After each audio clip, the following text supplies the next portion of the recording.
What's going on, grinders? It's your boy Drizzy26 coming here back again on another Friday for FanDuel Friday, sponsored by the good folks of FanDuel and RotoGrinders. And I'm back here with my main man, my co-host, TJ Zwarych. How you doing? How's everything, man? Doing very well. Excited to break down this football slate. I'm ready to learn from my mistakes last week and have a big takedown. I'm excited about it. We did the FanDuel Friday show for NBA. That's already out, so make sure you check that one out as well. We're going to be breaking things down, answering questions in the comments all day long. So we made sure to talk mostly strategy and what ifs since we recorded the night before, have it pair well with the morning grind where they talk about the specific plays, go game by game. And then we're going to be answering questions in the chat throughout the day over on the RG page for FanDuel Friday. So make sure you check that out. And let's start diving into this football slate. We got a fun one. Yes, we definitely do got a fun one, and yes, definitely go check out that FanDuel Friday video for NBA. We talked about pretty much strategies over the course of the season. We'll get more in depth a little bit and figure some things out. Maybe even do a couple live shows here and there if we can, and interact with you guys more. And don't forget, we're gonna start doing some giveaways too. So stay tuned for all of that throughout the shows. But yeah, let's dive right in here real quick. It's starting at quarterbacks. Actually, let's not start at quarterbacks. Let's back it up. Let's get a 50,000 foot view of what this slate entails for you. What is your thoughts on this slate so far? So I'm going to be playing four lineups. I'm going to be doing kind of my cash slash optimal style lineup. I'm going to be doing my and then the three kind of full stacks. Last week I only played one, and it made me upset because it had Lamar in my main lineup. It didn't go very well, but if I was going to do three stacks, it was going to be, I think, a Seattle one, which wouldn't have gone great, a Dallas one, which wouldn't have gone great, and a Cincinnati one, which we talked about on the FanDuel Friday, which of course would have gone very well. And I'm feeling a similar approach to what I think I should have done last week. That's what I'm going to do this week. I'm going to have Hurts as my main lineup, and I'm going to have that sort of be my cash slash optimal. And then I'm going to have three other lineups where I'm picking my three favorite teams on the board. I'm full stacking that team, picking somebody to run it back with on the other side, and then filling out my lineup with optimal plays, or in a lineup like a Tua Tagovailoa lineup where he's going to be a little chalkier. That's where I'm going to look to fit in some of my sneakier tournament plays. So this week for me, it's going to be all about the specifics of building my lineups. I'm not using any optimizers. I'm not running 150. I'm going to be full stacking in a 3-entry max type scenario, and I'm going to be filling out the rest of it after I have that full stack in based on how chalky the plays in those stack are. Yeah, and I completely understand and get that for sure. It's a kind of a good but weird slate at the same time. There's a lot of teams sort of in favorite spots, but in good spots, but the way the quarterback play is kind of concerns probably me a little bit and some people I know. But that's what GPPs are for, though, and embracing all that volatility, which is something that I tend to do. Um, so we talked about quarterbacks. We talked about how you like Jalen Hurts. And he gets a matchup obviously against Pittsburgh, which has not been statistically one of the best secondaries. No, that's statistically been one of like the bottom secondaries in the league so far this year. As you can see, pass ranked, they're ranked offensively is third. But the opponent is ranked 19, so they're at the bottom of the league with that. But I think we have here a great spot for Jalen Hurts at 9-2, though. Um, Tell me what you think about Jalen Hurts, today, since, you said you were going to be running him in your optimal for sure, coming at 12%. Um, and you got a guy like Kyler Murray, 10,000, $1,000 cheaper, going against in a better matchup, I feel, or more competitive matchup, I should say, against Minnesota. What is your thoughts on that?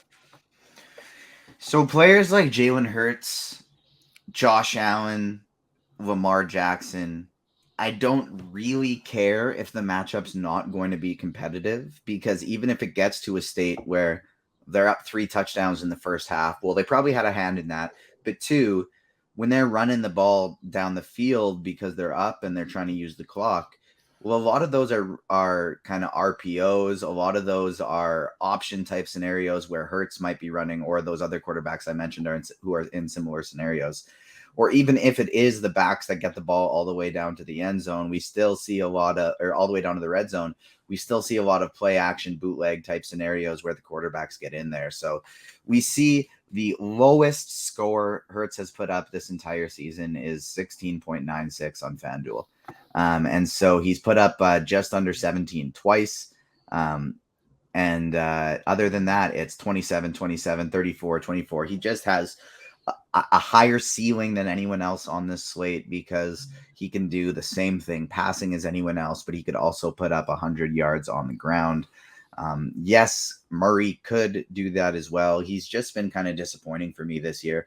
I'm still considering him as one of my 3 stat quarterbacks. If I end up running 150, he will be a part of those, but he just hasn't put up too many scores this year that'll kill you. And going up against Minnesota this week, it's a fine matchup. It should be a competitive game, but he falls. Like, Hurts is my clear number one today. Cash games, optimals. If I'm running 150, I'd have minimum 40%, probably 50-60% Hurts. But in my outside of my optimal today, if I do only end up playing 3, Murray's a guy I'm considering. Tua is number 2 for me. I would rather take that big discount if I just really feel like I don't want to pay up for Hurts and cash. I would go Tua as opposed to my second option there. And then if I decide, you know what, I just really have a lot of guys I want to pay up for today. There's just so many players around I want to get at the running back, tight end, wide receiver position. I actually think Sam Ehlinger is worth a look in those type of situations as well. This guy's they bench Matt Ryan, who they traded a lot for to receive. I will say I like him even better on the other side, but on FanDuel, I think he's very reasonable as well at 6K. He's obviously showing them in something in practice if they're benching Ryan, who admittedly hasn't looked good, but they still traded a lot to get him. But he also runs. He's a running guy. You don't need to full stack with him. He's super cheap. He could get you a touchdown on the ground and a touchdown on the air and 50 yards rushing, and it doesn't really matter what else he does in terms of passing yards. That'll do it at that price, as long as your expensive guys pay off their tags as well. Yes, definitely, I agree with that for sure. I'm gonna actually watch some more film on him to later on today to see how I feel about him today. But I do like your call of Jalen Hurts. Obviously, Kyler Murray's. I think it's a good option against Minnesota, but I'll have more interest in the opposite side, in getting a guy like Kirk Cousins going against Arizona. While a lot of receivers are kind of falling by the wayside this week a little bit too, so him pairing him with Justin Jefferson, I think would be a great option. A little bit sneaky in tournaments, and if he's only going to come in at like about 5% of low ownership, I'm going to take that type of skinny stack all day, every day, for sure. Tua Tagovailoa, I'll be on him a little bit, but it's just kind of scary, just because of the injury he went through before. Um, he played well in his last game. That was really encouraging, but just this guy, like, is he going to be able to maintain that for a long period of time without getting hit and getting blown up? So that's something I'm interested in seeing. But this matchup is just too good, with Detroit giving up the most points on the board um, offensively this year, and also scoring the most too, at the same point in time. A sneaky guy that I do like getting to is a guy like Daniel Jones, surprisingly, against Seattle. Um, I know this game is screams probably under for everybody, and I don't blame them. But Daniel Jones put up 28 against Jacksonville. I never thought that would ever happen. But running the ball for over 100 yards and having passing yards only at 202, that shows his, like you said, the dual threat upside that he has. So if he can continue to play like this, and then he honestly is a little bit of a cheap version of a Josh Allen, um, and maybe he can get achieving succeeding at that type of role. So he's someone I would definitely have exposure to for sure. I do like Geno Smith as well on the opposite side of that game. Think that whole game is a game stack or bust type of thing though, because not a lot of people are gonna really be on it, especially with him missing DK Metcalf. And then, like you said, Sam Ellinger, some guy, a guy that I'm going to really take a hard look at afterwards to see if I really want to be on him today. But he is definitely interesting at that price of 6K GPBs. Do you remember what I said to you when we first started doing these shows, started talking process a little bit on them and things like that? Do you remember what I said to you was my biggest fail, like my biggest flaw as a DFS player? Waiting to play the guy that you want to play. Bankroll management. Oh Bankroll yeah, so management. And as soon as we start talking about these Friday slates, it's like I want to run 150 again now. When I haven't had great success this year, but I feel like I've liked kind of what I've been managed to put out in my 150 lineups, and I feel like they're the type of scenarios that have put me in positions to win big. And I kind of feel like this weekend is a nice looking one for that, because I want to get heavily over the field on Jalen Hurts. I feel like he's going under-owned. I want to get way over. I don't really want to play Kirk Cousins. I don't think I'm going to. I would rather just play Justin Jefferson. Get only to him, or maybe if I did play Cousins, it would be with Jefferson, it would be with Thielen, and it would be with Irv Smith, all in the same lineup. I kind of just want to make a bunch of teams that I am full stacking. Daniel Jones, maybe it's not a full stack because he can run. Sam Ellinger, maybe it's not a full stack because he can run. Kyler Murray, also because he can run. Maybe it's only a 2-man stack because he could just keep continuously throwing it to D-Hop over and over and over again. But with Ertz and Dortch starting to pick up more run last week again as well, I actually think you can full stack him as well. And guys like Dak Prescott, nice and cheap. He didn't look good, but I want to get to some Dak exposure because the field's not really getting to much of him either. So to me, it's a Jalen Hurts, or it's a at bare minimum 2 to 3 man stack with some of these other QBs that mentioned. And I'm looking at Tua as my next favorite, Sam Ellinger, Geno Smith, Dak Prescott, Daniel Jones, and Kyler Murray as the other ones I'm kind of considering this week. And I kind of just think if I can keep that pool to that small group, I can get over the field on all of them. Tua, because of his heavy ownership, I may not be able to get over the field on.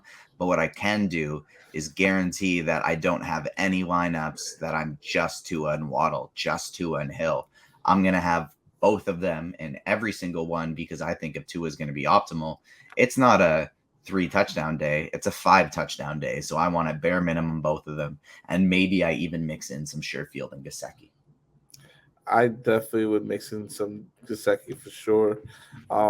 That game is definitely going to go. If that game goes off, it's going off. So, and Dolphins defense secondary has not been the best either. So, I think that they could I think some Detroit receivers could definitely take advantage of this, but more specifically, Hawkinson and Amon-Ra St. Brown, and if Swift comes back. But we'll get to that when we get to running backs.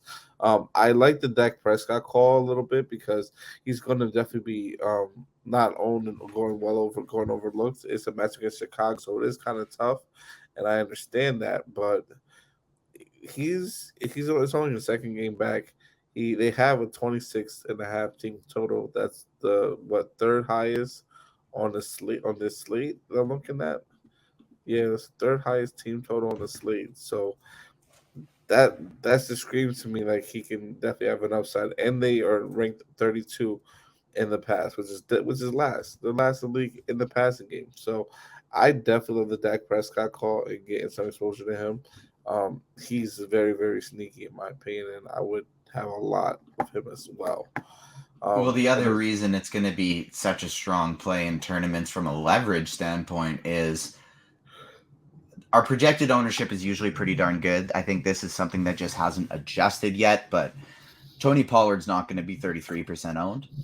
Tony Yeah, Pollard's going to be 60% owned with no easy. Ezekiel Elliott this week.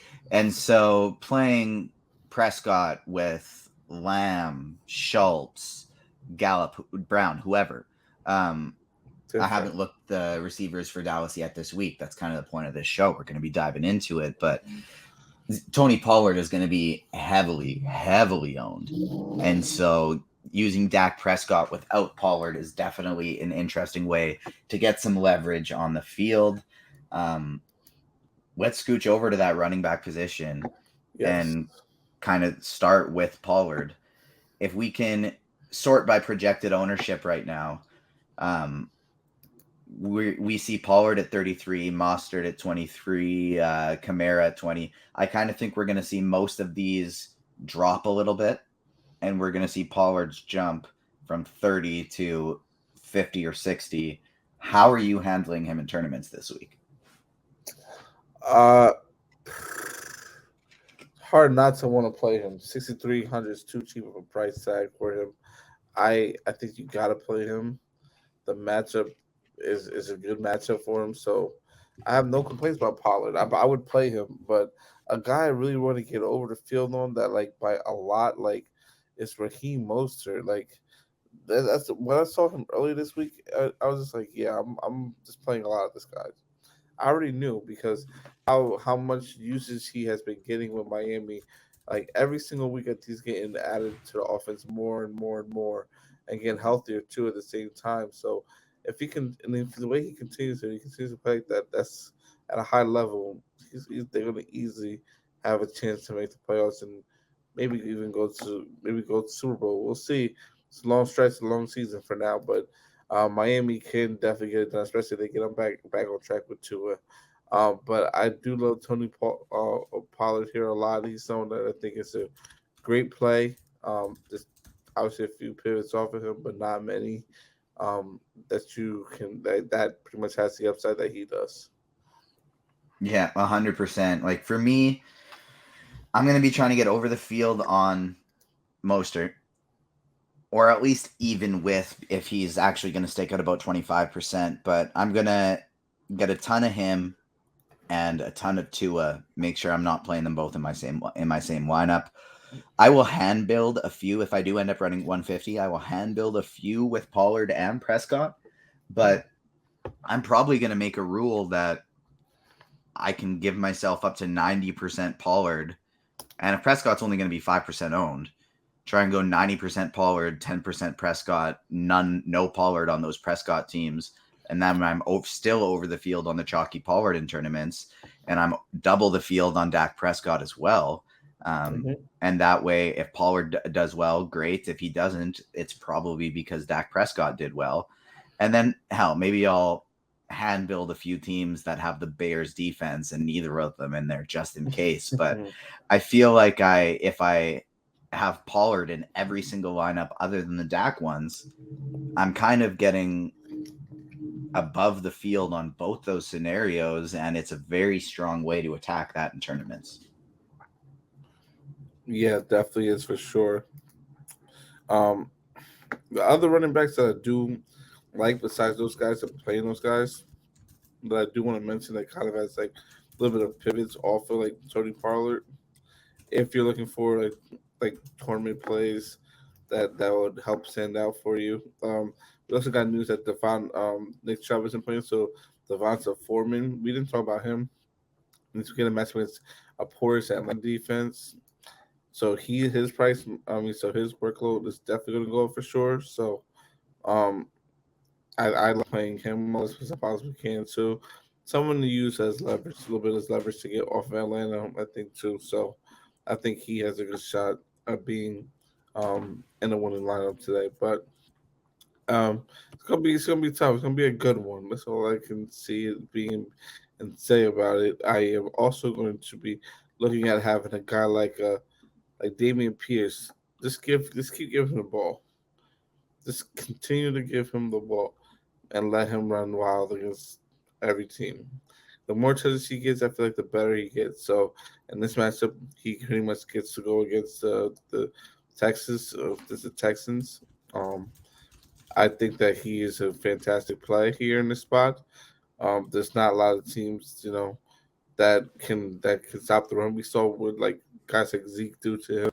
We saw what I think was it Etienne? I believe Travis Etienne ran up a nice little score on them like 2 weeks ago.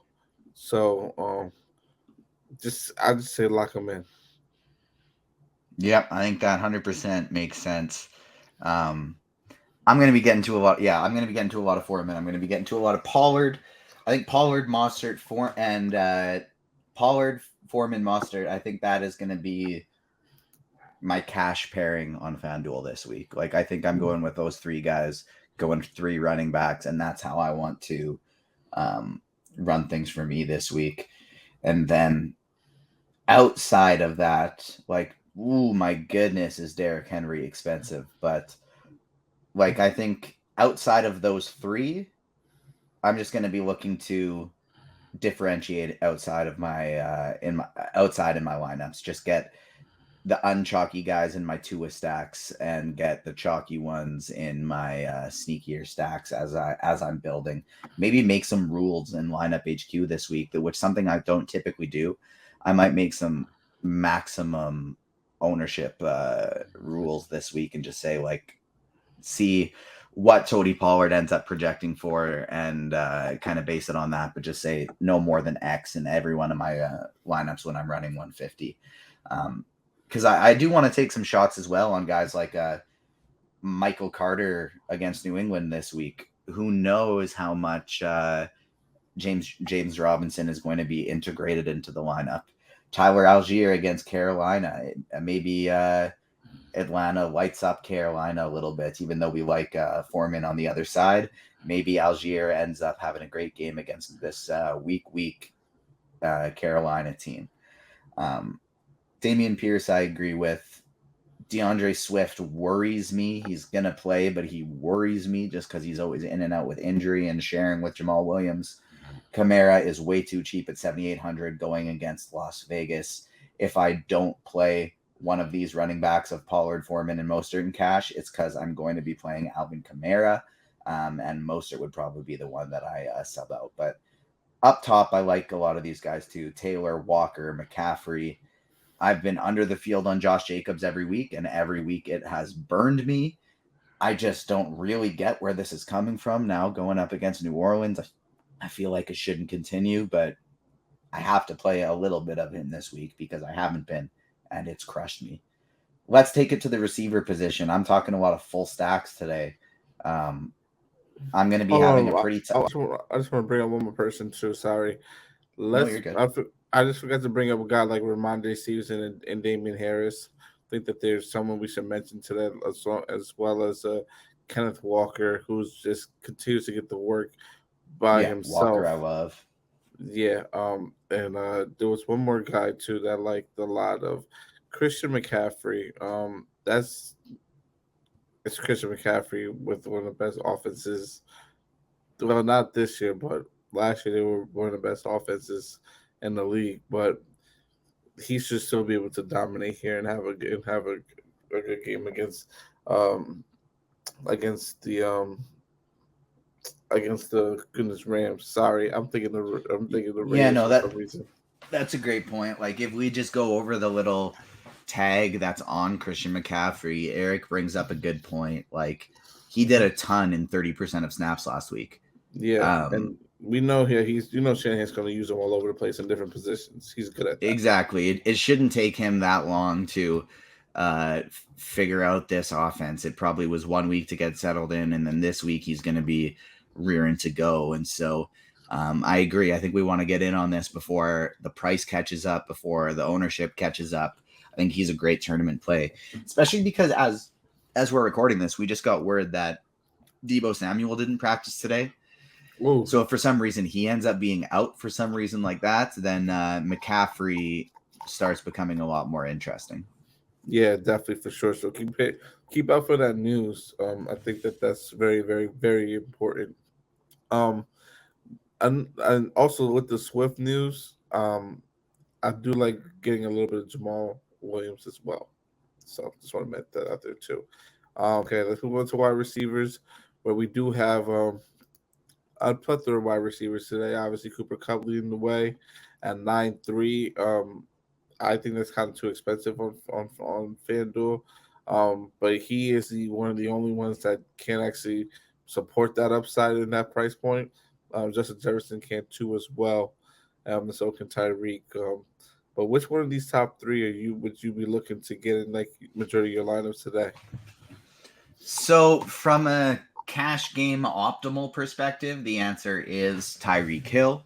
I would, and then in tournaments, I'd be wanting to get at least at the field at about that 30%. Like, he's just the type of guy against Detroit that I'm simply too afraid that he's going to explode for me not to have him. Like, I might have a Miami player in every single lineup this week. And I Like, don't blame you. That's a great idea, actually. it's going to be Mostert, or it's going to be Hill, or it's going to be Waddle, or it's going to be a stack. Like, Detroit probably doesn't stop them, and then if they do, maybe that'll be another rule I'll make is I'll have a couple just based on the lines being the bare minimum price. If something happens, maybe Tua gets hurt, something like that, maybe I'll have a couple Detroit Lions teams in there. But in every other one, I'll probably have Mostert, Hill, or Waddle, like at least one of them in every single one of my lineups, because this Detroit team just doesn't stop anybody, and at least one of them is going to go off. It's going to be the running game or the passing game. If it's a situation where Hill or Waddle have 200 yards and 3 touchdowns, which is possible for both of them. We've seen that type of game from both of them this year. If one of them does that, then that probably means the other one didn't really go off, and I'm perfectly comfortable just having that receiver in and not to a team. Have it with a Jalen Hurts or somebody like that. So cash game and optimally, I would look to have Tyreek Hill in there. That's kind of one of the reasons I'm thinking maybe I'll have Alvin Kamara as opposed to Mostert in my cash game lineup.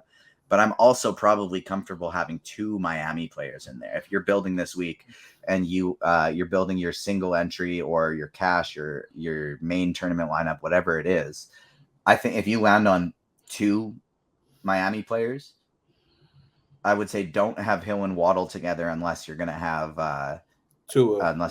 Tua.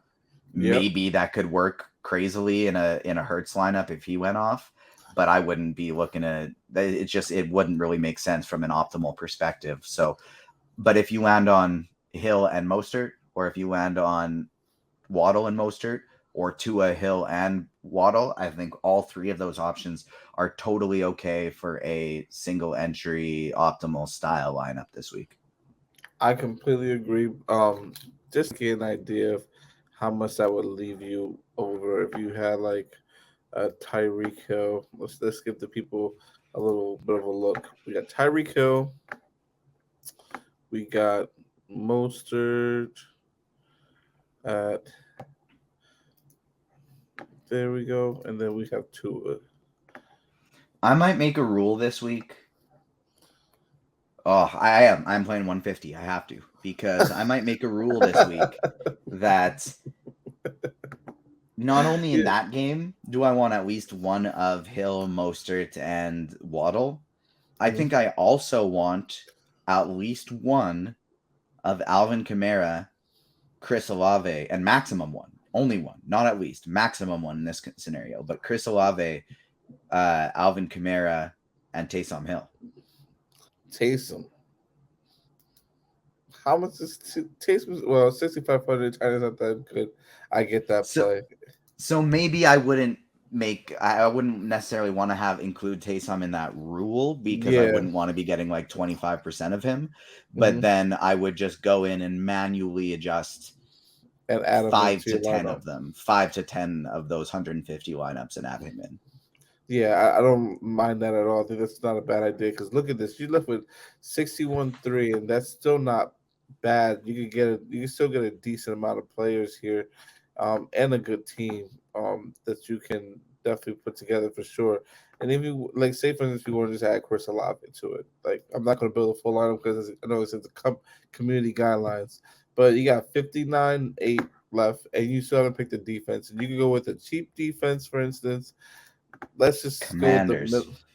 Let's go with Let's go with the Commanders. Let's go with the Commanders. 3,400. We have 6,620. That's a lot left over to build still a good GPP team where you can still take down a tournament and win. I don't mind that stack either, too.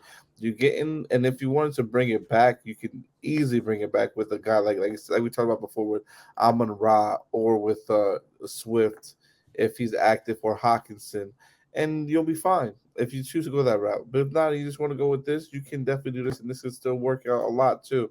And and honestly, I can see that really getting there too. I see it with a couple teams. So from that, I don't mind taking the shot up and doing on a site like this for sure. Even on a site like FanDuel, where it's half point PPR as opposed to full point PPR, but that's because we know where the work is coming from with those guys and the touches. So, but some of the guys that I look at that that we can use in lineups like that to fit. It's a guy like I think we talked about Amon Ross St. Brown running it back at 7,200, who's in the good matchup in a good spot. I still like Terry McLaurin, who went off last week as I said he would. Um, and he's only going to still come in at 3% against Indy, and we know Heineke's going to throw him the ball because that's all he does. So I do like also getting to a guy like Brandon Cooks, Adam Thielen in a high scoring game at 6,200. Could be used as definitely a touchdown threat down there in the end zone, in the red zone. So I don't mind that as well. We already got word with Dotson's out again, so that helps out a lot when it comes to the McLaurin call. Drake London, his prices just continue to go down and down, but he hasn't really been performing like he was at the beginning of the season. So at 5.6K, he's another good option I think you could go with, and running back with someone on the opposite side. Um, I think there's some pretty good options down low. It's not as strong. The mid tier is not as strong as it was like I would say a couple weeks ago, but it definitely has a lot of good options that you could go with for sure, where you won't be disappointed. And if Debo Samuel continues to be out, you can go with a guy like Brandon Ayuk, who I think you said something about him last week, and he can still definitely have a big game here in the spot going against the Rams here. So those are some of the receivers that I like. Is there anything else that you're looking at trying to get to today, TJ?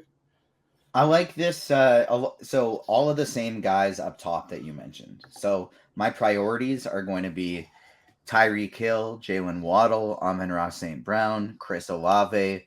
Those are my top four. And then I also love McLaurin, AJ Brown, Justin Jefferson, Cooper Kupp. Love all those plays. We start looking at the 6K range. Cooks, Thielen, DJ Moore. Mm-hmm. And Very good with all of those. DJ Moore had a big game too last week. I called that out too as well. Mm-hmm. I'm telling you, these guys are going to turn it around, especially with PJ Walker back in town. So he's going to be popular now, but jump on him if you can. And so the other range I love this week is actually the below 6K range. I'm looking at Wan'Dale Robinson. He they no longer have Kadarius Toney. He's been getting more involved each week. Daniel Jones has been going to him, and if we look at his target share, he got hurt the first game of the season. Came back 2 games ago. He had 4 targets for 3 receptions on limited snaps with a touchdown in his first game back. Next game against Jacksonville, doubled up the snaps, 8 targets, 6 receptions, 50 yards. Now, they also got rid of Kadarius Toney this week. It's another week where he's going to be now fully involved in the offense. I think Robinson is a phenomenal GPP receiver this week up against Seattle. Your afternoon hammer. He's one of my favorite plays of the week. I don't mind getting.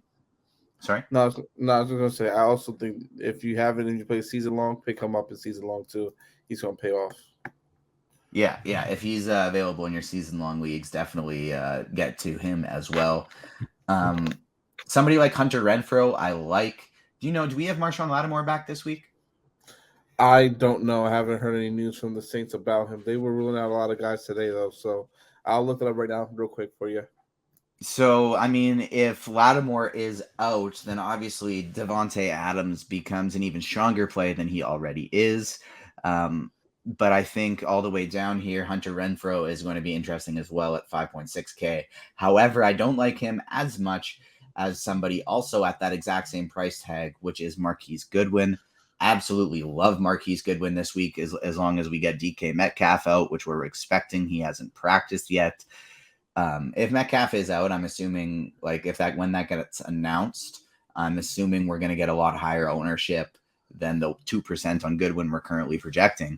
But this could be an absolutely smash play.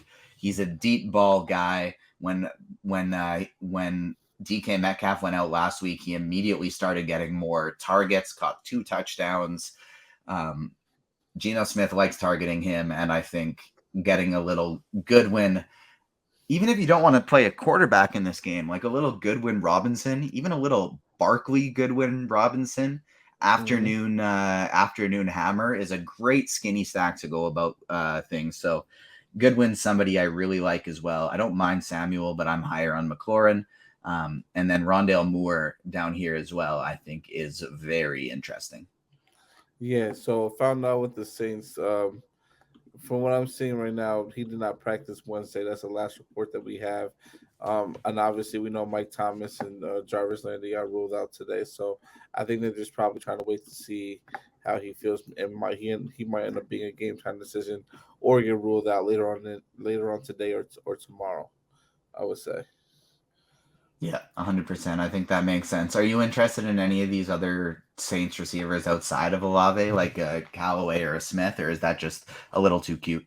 I think that's a little bit too cute, just because you don't know where the targets are going, and the thing, they're a great tournament place. If you're running 150 and you can know who the ball's going to, by all means play it. But that's the problem. Not knowing who they're going to throw to is what really destroys this team. It's like Drew Brees is there, but he's not there. But we know he would at least give Mike Thomas 10 targets at least minimum. So um I think though, like you can take a shot on a guy like maybe Callaway or Harris. But otherwise I'm staying away and just going with, like you said, going with just Olave and calling it a day, and that's it. Not really going to try to chase anything else from the Saints for sure. But I love that. I love that Goodwin call a lot. That's a great call. I think that he's definitely going to be a little bit sneaky, and he probably will get talked about more and more and more as the weekend goes on, leading up into Sunday. I think we already DK is not going to play. He has not practiced, I don't think, all week. Why is he going to play when he hurt his knee? Like, they were worried about structural damage. So let him sit out a week, and then he'll be good to go. And when he comes back, the following week possibly. Um, but yeah, I don't think there's really many other receivers that we haven't mentioned that we don't that we like. I do like a little bit of CD Lamb just to get different. I don't mind playing him as well. I do. Devontae is a great play. I think regardless, I think I would still be high on him. And since you're talking about playing, what are your thoughts on AJ Brown? And I know you talked about playing um Jalen Hurts, or would you run in with him, or would you just run in with like a guy like Devontae Smith or Goddard? So I like AJ Brown as my favorite person to pair with him. Couple Hmm. things I want to touch on quick is we got where Darrell Henderson is in, Lattimore officially out, DeAndre Swift not listed on the injury report for week 8. So Cute bump him ball. up big time if he's not even questionable. Amon-Ra St. Brown is listed as questionable due to the concussion protocol. However, he's been practicing all week, so we will expect him to be in. The Noah Brown and Dalton Schultz are both questionable for Dallas, while Ezekiel Elliott is doubtful. And then we got Aguilar questionable, and their center is going to be out as well. So Patriots might be a little undermanned. We may be looking to want to play a defense against them, something like that. I might actually take a shot on Traquan Smith. I think he could be potentially a little interesting. Um, he's gotten double-digit points last 2 games with Dalton. He had 6 targets last game. And so that would be a 150 max GPP 3-4% flyer maximum type of thing. But he's somebody I think is potentially somewhat interesting. What about taking a shot on somebody like Robbie Anderson? Maybe he's more involved in Arizona's lineup this week. I think that's another potentially interesting GPP 150 max flyer. You got your, if you can always run it back with these Pittsburgh guys, but like we mentioned who our favorites are. We like these are some potential flyers if you're running 150, but it's the Miami guys, it's Chris Olave, it's Amon-Ra St. Brown if he plays, a little Justin Jefferson if you can pay up there, and then if you want to go cheap, it's the Wan'Dale Robinsons and Marquise Goodwin. Yes, definitely for sure. Yeah, I'm not getting with the Robbie Anderson play until I see a more increase in his this just more of an increase in his snap count. I know it was his first game back though, so that's the guy I'm gonna have to see it to believe it kind of play. But if you were running 150, there's no wrong. He's not a wrong way or right answer to take a shot with him because it just takes one deep ball from him and he can break a whole slate. So I don't mind that call still at all. Um, like I said, 150 though, like definitely 150, not 149, 150 exactly. Yeah, it's I'm building a Kyler Murray stack with 3 receivers in it, and I'll do that in one single Yeah, team. yeah, definitely for sure. So, but I guess while we're on this, let's just get over to I guess tight end a little bit and see what we like there. I think it's a tough position to figure out this week because we have a couple guys, but we don't have obviously Kelsey and Andrews who are not on this slate. You do got George Kittle though, who is the most expensive going against the Rams here. But I'm looking at a guy more so honestly. What since you brought him up, he's just been in my head now, and that's Taysom Hill. Like you made me want to play Taysom. Like, but what are your thoughts on tight end this week, and what are some of your guys that you like a lot? $100 if you can guess my favorite tight end play for GPPs this week.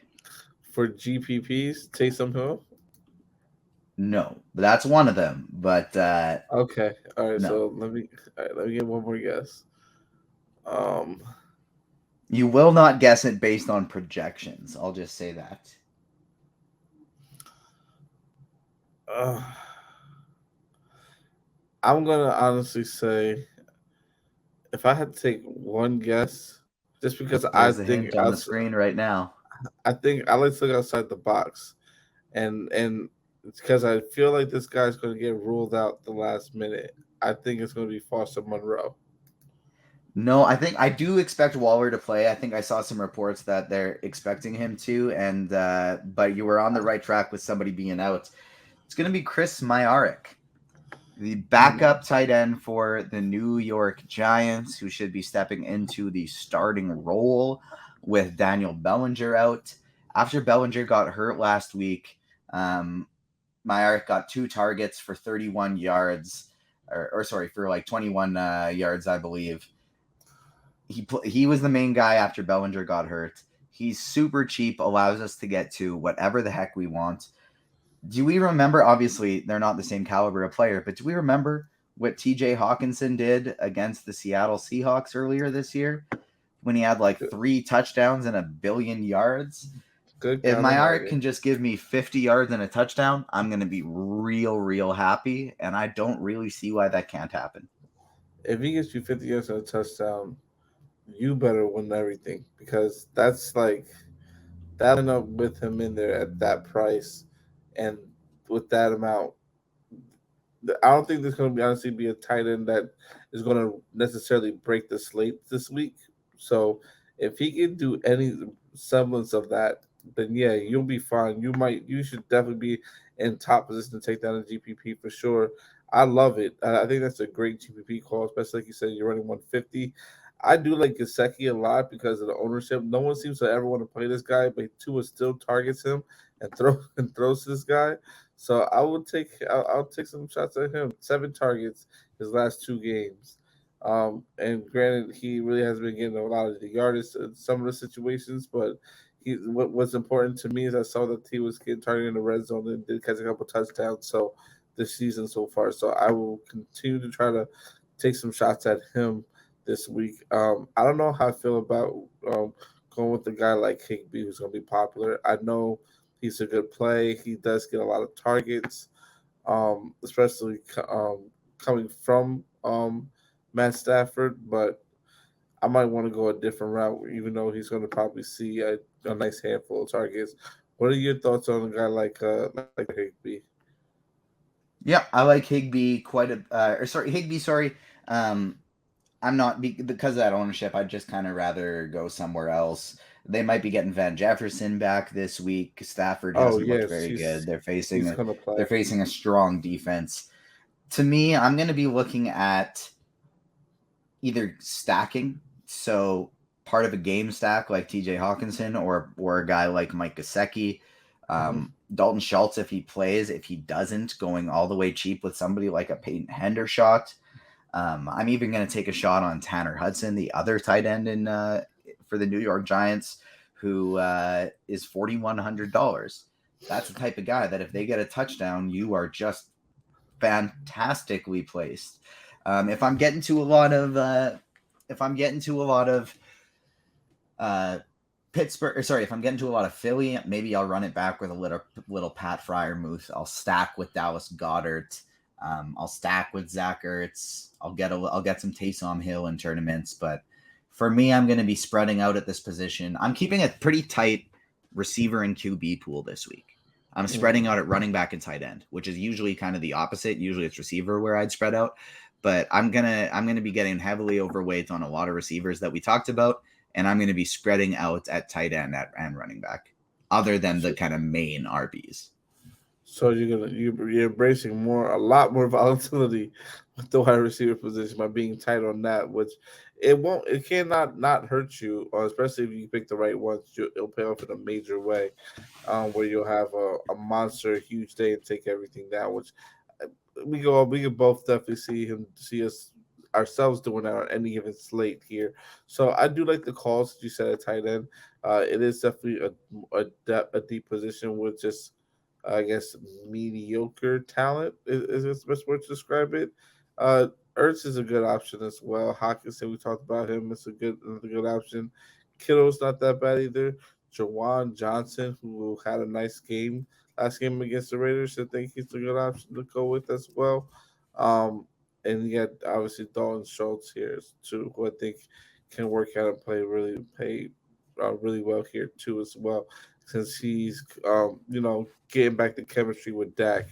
And it was good to see him come back in the game after taking a nasty little hit yesterday, last week. So, yeah, that's some of the guys I like. Is there anyone else you want to talk, or you just want to go over to defense real quick and to wrap it up? Let's go over to defense real quick and wrap it up. The last thing I'll say is I don't think I'm going to make that rule of having one of the Saints players. I will stick to the one of the Miami players rules. I won't stick to one of the Saints players rules just based on I just made a team that I love and it has 2 Miami players, no Saints players, and it would be something I'd potentially look at as my main single entry lineup. So um, never mind on that rule. I don't the Saints one. I don't think that's going to be necessary for me. But yeah, let's talk some defenses. I love the Cowboys if I can afford to spend up. I love the Eagles if I can afford to spend up.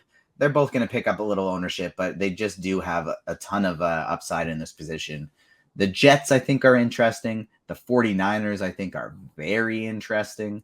And if I'm not getting one of those teams up top, I'm looking to basically just starting to look below 4K. I think my favorite would be the Falcons, but I also like uh, the Colts, the Dolphins. I think the Cardinals are interesting. The Commanders would probably be the team I would look for in cash games today. And then Texans, Lions, I think are both Texans, Lions, and Bears. I think are all very interesting for large field tournaments as well. I definitely don't mind taking shots on those for sure. I do like I like Carolina. I like the Panthers defense as well going against Atlanta. I think that they can play really well against them.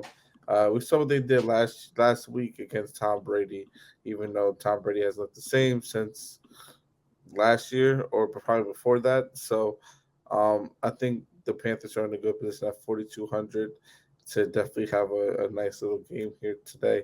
I also do like. I'm gonna give one more defense out that I do like getting to a little bit, um, and that is where is it? Where is it? Where is it? Did I pass it already? Mm, did you mention the 49ers? I did. They're one of my favorite tournament Okay. lineups. All right. Well, yeah, we both love the 49ers too. Then, so I don't mind also Minnesota. We talk about Minnesota. Like Minnesota has a pretty good defense, not the best, but they're pretty good. Like, why are we not them against? I know Kyler is a running quarterback, but Kyler can have a bad game, throw some interceptions here and there. Got to discover D Hop, and you'll be good. Take him out the game. So I think Minnesota's a nice little sneaky one too. Saints, I'm not sleeping on them with Carr, who turns the ball over sometimes at least once a game. Doesn't have a ceiling really, besides throwing 2 touchdowns. So that's someone else I don't mind taking a shot on as well here. I'm with you. I like it. Yeah, definitely for sure. So, all right. So, before we get out of here, just want to say, give me. Well, we're gonna. I want to give away a free week of RG Premium, to someone. So whoever watches this video, put in the comments, um, on here, and we will get back to you on Monday with who you think the top scorer is on this Sunday slate. Just want you to give us a top scorer on this slate. We're going to choose a position to make it more simple and easy. We will say I'll say quarterback this week. Or do you want to do another position, TJ? Let's do receiver. I think Let's receiver do would be a lot of receiver. fun. Okay, yeah, let's do receiver then. So whoever is put in who you think is the highest scoring receiver going to be on this slate, and for a tiebreaker, put in their fantasy points. The closest person will win.